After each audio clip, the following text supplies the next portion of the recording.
अब एक और खबर यूपी से है कि यूपी पुलिस ने, योगी आदित्यनाथ ने आखिर 30,000 डंडों का ऑर्डर दे दिया है। आखिर यूपी में सुरक्षा व्यवस्था और चुस्त दुरुस्त और टाइट होने वाली है और उपद्रव करने वाले, हंगामा करने वाले दंगाइयों के लिए यह 30,000 लाठी का ऑर्डर दिया गया है।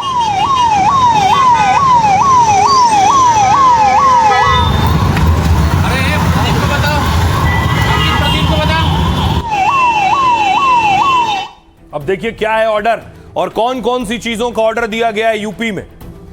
दंगाइयों से निपटने के लिए सीएम योगी ने बड़ा फैसला किया है। यूपी में पुलिस फोर्स को और हथियार और ढाल दिए जाएंगे। योगी सरकार ने 90,000 सुरक्षा उपकरण खरीदने का ऑर्डर दिया है और इन उपकरणों के लिए करीब 30 करोड़ रुपए जारी कर दिए गए। सबसे ज्यादा चर्चा यूपी में 30,000 लाठियों के ऑर्डर की है। पुलिस को खास पीवीसी यानी प्लास्टिक की मजबूत लाठियां दी जाएंगी। पुलिस भीड़ नियंत्रण या दंगा रोकने के लिए इसका इस्तेमाल करती है। ये बांस या लकड़ी की लाठी के मुकाबले हल्की और कम खतरनाक होती हैं, यानी प्रदर्शनकारियों को नुकसान पहुंचाने से ज्यादा डराने के काम आएंगी। पुलिस फोर्स को मिलने वाली हर लाठी की कीमत करीब 500 रुपए होगी। इसके अलावा पुलिस को भीड़ के हमले से बचाने के लिए भी खास इंतजाम किए जा रहे हैं। योगी सरकार ने 30,000 खास हेलमेट खरीदने का भी ऑर्डर दिया है। पुलिस को मिलने वाले हर हाईटेक हेलमेट की कीमत है 2,600 रुपए, यानी 2,600 रुपए। यह हेलमेट पुलिस को ईंट, पत्थर और बोतल जैसे हमलों से बचाएगी। साथ ही कुछ दिनों पहले दिल्ली में प्रदर्शन में काफी पुलिस वाले घायल हो गए थे। इस तरह के प्रदर्शन यूपी में हो तो पुलिस वाले ज्यादा चोटिल ना हो, इसके लिए योगी ने 30,000 शील्ड यानी ढाल खरीदने को कहा है। एक पीवीसी शील्ड यानी प्लास्टिक की खास ढाल 4,000 रुपए की होगी, यानी यूपी पुलिस अब पहले से ज्यादा और तैयार होगी। सुनिए सीएम योगी आदित्यनाथ को। उन्होंने लूटा है, प्रदेश को गुंडा प्रदेश बना दिया था, गरीबों की जमीनों पे कब्जा करते थे, बेटी की सुरक्षा में सेंध लगाते थे, कोई सुरक्षित नहीं था। रोज दंगा, रोज फसाद, पर्व और त्योहार के पहले लोगों की खुशी छीन ली जाती थी। कोई बेटी की सुरक्षा में सेंध लगाएगा, किसी बहन को छेड़ेगा तो मान के चलिए कि यमराज के घर जाने का उसका रास्ता तय हो गया है। अब नहीं छेड़ सकता। एक सुरक्षा की गारंटी आधी आबादी को, दंगा मुक्त और कर्फ्यू मुक्त यूपी, तो विकास हो रहा है। वे लोग कर नहीं पाए थे, लेकिन आक्षेप जरूर लगाते हैं। अब देखिए जरा, योगी कह रहे हैं महिला सुरक्षा के लिए बहुत जरूरी है कि पुलिस बाकायदा संसाधनों के साथ रहे। योगी आज कहां थे वो तस्वीर देखिए। योगी आज अन्नप्राशन करा रहे थे बच्ची को।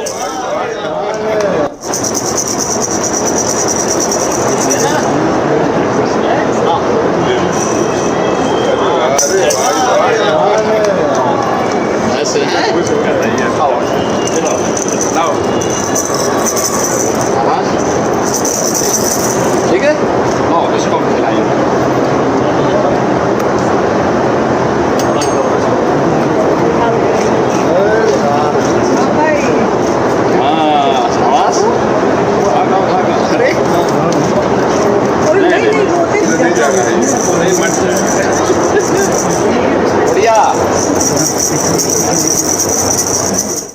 अब योगी आदित्यनाथ ने महिलाओं को तोहफा दिया है। तोहफा क्या है मैं आपको बताऊं, उससे पहले तस्वीर देखिए, क्योंकि रक्षाबंधन आ रहा है। बच्चियों ने आज सीएम योगी को राखी बांधी।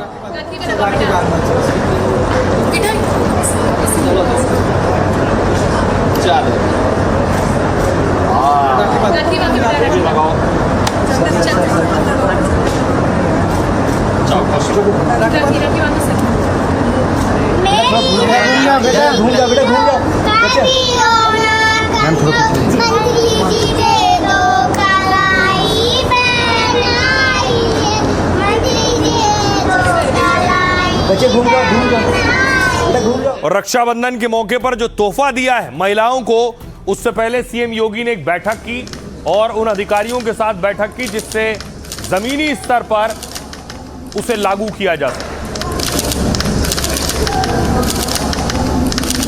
आइए अब आपको बताऊं कि योगी ने रक्षाबंधन पर महिलाओं को क्या तोहफा दिया है। योगी ने जो तोहफा दिया है वो दरअसल, ये आप तस्वीर देख रहे हैं, यह है बस। महिलाओं को बस यात्रा फ्री। रक्षाबंधन पर सीएम योगी ने यूपी की महिलाओं को यह तोहफा दिया है। यूपी में 3 दिन तक महिलाएं बस में मुफ्त यात्रा कर सकेंगी। 27 से 29 अगस्त तक वो सरकारी बसों में फ्री सफर कर सकेंगी। यूपी में 900 से ज्यादा बसों में महिलाओं को सुविधा मिलेगी। महिला के साथ एक सहयोगी भी मुफ्त सफर कर सकता है, वो पुरुष भी हो सकता है। बेकाबू रफ्तार तो गिरेगी गाज। त्योहारों पर भीड़ को देखते हुए पेट्रोलिंग बढ़ाने को कहा है। शहरों और हाईवे और एक्सप्रेसवे पर कड़ी निगरानी करने को कहा है। ओवरलोडिंग, ओवर स्पीडिंग पर तुरंत एक्शन के निर्देश दिए हैं। बिना हेलमेट, बिना सीट बेल्ट के गाड़ी चलाने पर सख्ती बरतें। नोएडा के लिए खासतौर से धारा 163 लागू कर दी है। त्योहारों को लेकर कई शहरों में हाई अलर्ट घोषित है। नोएडा में 13 दिन के लिए बीएनएस की धारा 163 लागू है, यानी 5 या उससे ज्यादा लोग एक साथ जमा होने पर बैन है। जुलूस और प्रदर्शन के लिए पुलिस की अनुमति जरूरी होगी। नोएडा में पाबंदी और नियम 4 सितंबर तक लागू रहेंगे। इसी दौरान रक्षाबंधन, जन्माष्टमी और ईद ए मिलाद है और 30 अगस्त को नीट पीजी की परीक्षा भी होनी है। उससे पहले योगी ने तैयारी कर ली है और पुलिस को भी हिदायत दे दी है। सुनिए सीएम को। आज मेरे लिए यह अत्यंत प्रसन्नता का क्षण है कि रक्षाबंधन के ठीक पहले हम प्रदेश भर की 3,53,000 से अधिक रसोइयों के 4 नए कार्यक्रम को लेकर के यहां पर आए हैं। यानी एक साथ रक्षाबंधन के पहले इतना बड़ा उपहार आज से 9 साल पहले रसोइयों को मात्र 1,000 रुपया मिलता था और वह भी कभी मिलता था, कभी नहीं मिलता था। नोट करना, कभी मिलता था, कभी नहीं मिलता था। आज तो प्रधानमंत्री मोदी जी ने देश भर में 55 करोड़ लोगों के लिए जनधन अकाउंट खोल दिया है। तो सीएम योगी त्योहारों की बात कर रहे थे, त्योहार पर पुलिस को दुरुस्त कर रहे थे, लेकिन त्योहारी सीजन में एक सियासी बवाल हो गया। अयोध्या में देखिए, सावन का अंतिम सोमवार था।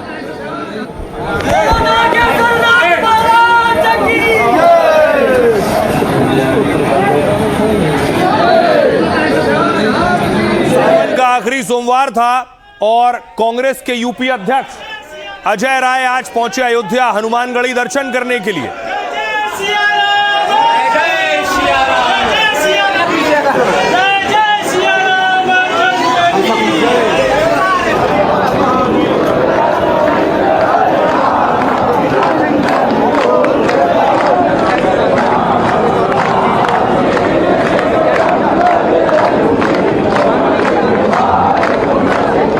अब देखिए, कांग्रेस के अध्यक्ष हनुमानगढ़ी पहुंचे थे, हनुमान चालीसा पाठ कर रहे थे और पोस्टर अयोध्या में देखिए लगे थे।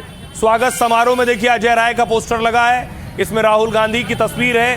कांग्रेस के जिस नेता ने यह दावत दी थी, आरोप लग रहे हैं अजय राय इस दावत में पहुंचे। देखिए आरोप क्या लग रहे हैं कि वहां मच्छी की पार्टी दी जा रही थी।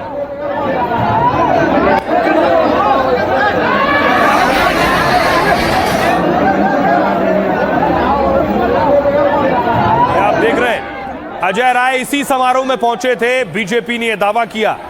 ये देख रहे हैं, ये मच्छी खाई गई उस समारोह में। ये रखी है मछली, मछली चावल की दावत थी।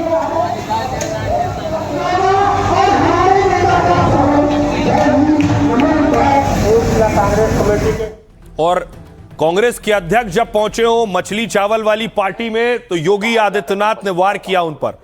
राम राम। कांग्रेस के प्रदेश अध्यक्ष का आपने आचरण देखा होगा, हनुमानगढ़ी में दर्शन करने जाते हैं और बाहर जाकर के मछली का दावत उड़ाते हैं, राम राम चिल्लाते हैं। बेशर्मी की भी एक सीमा होती है। ये है इनका दोहरा आचरण। गिरगिट भी शर्मा जाता है इन लोगों के सामने। तो योगी ने हमला करते हुए कहा कि गिरगिट भी शर्मा जाता है। अब देखिए जरा, कहां हो रही थी ये पार्टी। ये पार्टी हो रही थी यूपी के अयोध्या में, और अयोध्या में भी देखिए हनुमानगढ़ी गए थे कांग्रेस के अध्यक्ष। हनुमानगढ़ी से 38 किलोमीटर दूर है तारून बाजार, यहां हो रही थी पार्टी। हनुमानगढ़ी से कितना दूर है यह सवाल नहीं है। बीजेपी और योगी इस मामले पर घेर रहे हैं कि सावन में मछली चावल वाली पार्टी में गए कांग्रेस के अध्यक्ष। अब देखिए सच क्या है। योगी आदित्यनाथ ने कहा, कांग्रेस नेता सावन में मंदिर जाने का ढोंग कर रहे हैं। इनके प्रदेश अध्यक्ष हनुमानगढ़ी में दर्शन करने जाते हैं, फिर बाहर जाकर मछली भोज की दावत उड़ाते हैं और बाद में बेशर्मी से राम राम चिल्लाते हैं। इनका दोहरा चेहरा देखकर गिरगिट भी शर्मा जाता होगा।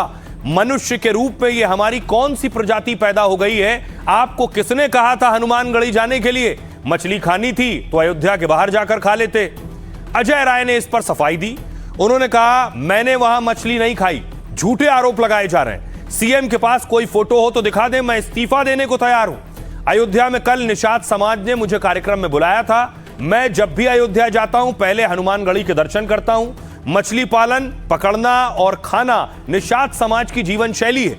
मैं भी उनके मछली भोज कार्यक्रम में रहा और फिर लखनऊ आ गया। लेकिन बीजेपी झूठे आरोप लगाकर निषाद समाज का अपमान कर रही है। योगी के मंत्री संजय निषाद ने कहा लहसुन प्याज के बिना बनी हुई मछली तो शाकाहारी होती है। यही निषाद समाज का सिंबल है जिस पर हमें गर्व है। निषाद गरीब भले हैं लेकिन वफादार हैं, गद्दार नहीं। हम लोगों ने भगवान राम को नदी के पार उतारा था। हम लोग कांग्रेस के नेताओं की तरह नहीं हैं जो मंदिर में राम राम करें और बाहर मछली की दावत उड़ाएं। कांग्रेस नेता पवन खेड़ा ने कहा अजय राय शाकाहारी हैं। अगर शाकाहारी नहीं भी होते तो मछली भात की दावत में क्या बुराई है? बीजेपी जानबूझकर मछली विवाद को तूल दे रही है। असली मुद्दों से जनता का ध्यान भटकाने की कोशिश है। क्या चंदा चोरी और पेपर लीक का मुद्दा भुलाया जा सकता है? राम निहाल निषाद जिन्होंने पार्टी दी थी, जो आयोजक थे, उन्होंने कहा संविधान में कहीं नहीं लिखा है कि सावन में मछली नहीं खाई जाती है। हम संविधान का पालन कर रहे हैं। ओपी राजभर ने कहा कांग्रेस के लोग धर्म को नहीं मानते हैं, धर्म के नाम पर ढोंग रचते हैं। कांग्रेस बताए कि उनकी मछली प्याज लहसुन वाली थी या फिर नहीं। तो देखिए, मछली को निषाद साहब कह रहे हैं शाकाहारी है, राजभर पूछ रहे हैं कि लहसुन प्याज था या नहीं। सुनिए। कल कांग्रेस के प्रदेश अध्यक्ष का आपने आचरण देखा होगा। हनुमानगढ़ी में दर्शन करने जाते हैं और बाहर जाकर के मछली का दावत उड़ाते हैं, ये राम राम चिल्लाते हैं। बेशर्मी की भी एक सीमा होती है। किसने कहा था फिर मंदिर जाने के लिए? अरे जो खाना था बाहर खा लेते, अयोध्या के बाहर खा लेते।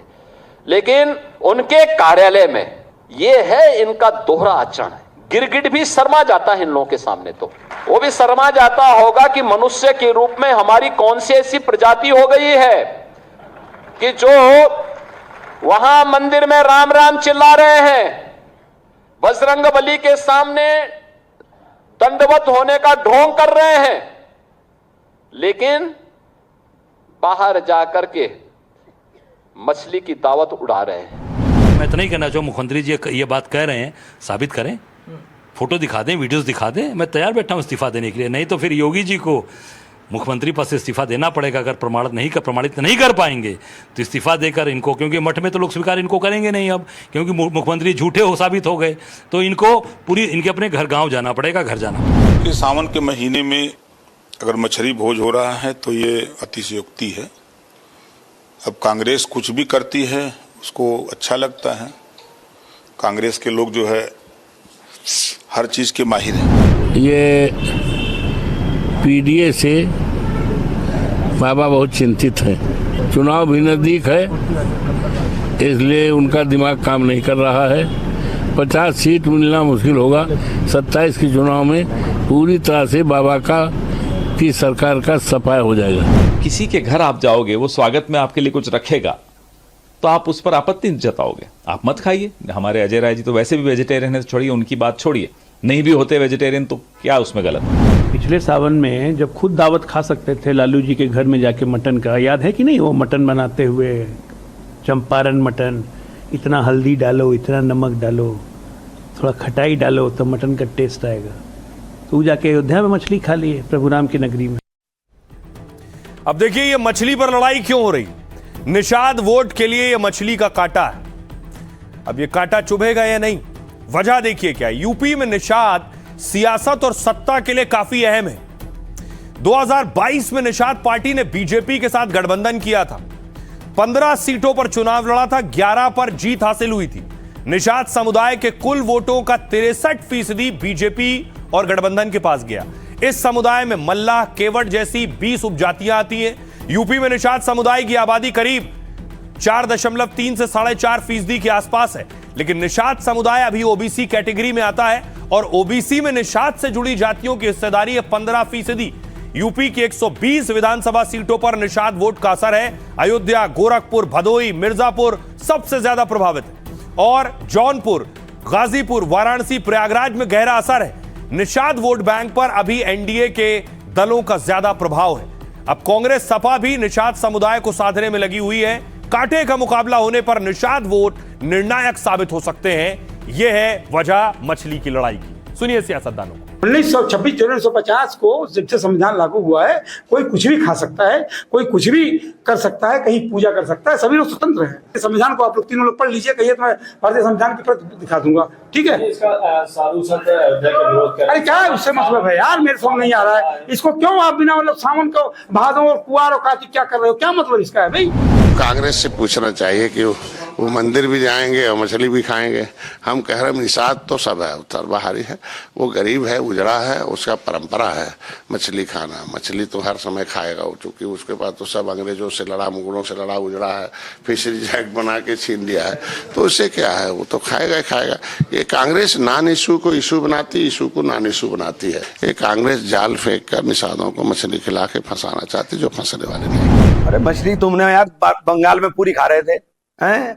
चुनाव जहां का होगा वहीं की वेशभूषा पहन करके ड्रामा कर दोगे, चलो फिर बाद में यहाँ इनकी नॉर्थ इंडिया में कुछ पॉलिसी, साउथ इंडिया में कुछ पॉलिसी, गोवा के अंदर कुछ पॉलिसी, मेघालय में कुछ पॉलिसी, एक पॉलिसी पे रहो यूनिफॉर्म कर। देखिए बहुत ही दुखद है। अयोध्या धाम हमारा जब पवित्र धाम है, प्रभु रामलला का धाम है, और वहाँ पर इस प्रकार का भोज करना, वो भी सावन के महीने में, ये कांग्रेस की संस्कृति को दर्शाता है।